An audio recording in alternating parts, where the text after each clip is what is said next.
this vehicle can fly and keep the satellite in space.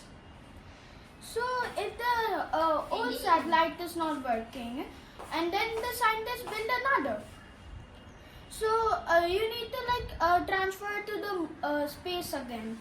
So this car cannot be for use because it's small. So this space car is big, that it could lift it, and it has three boosts.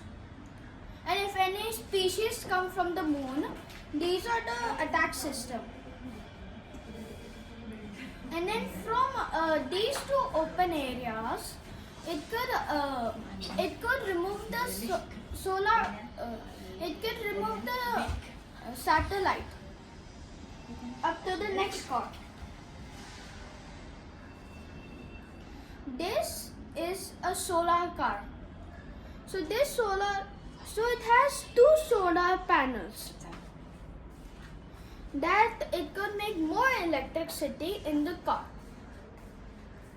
These are two boosts. And this car is a 5-star safety car.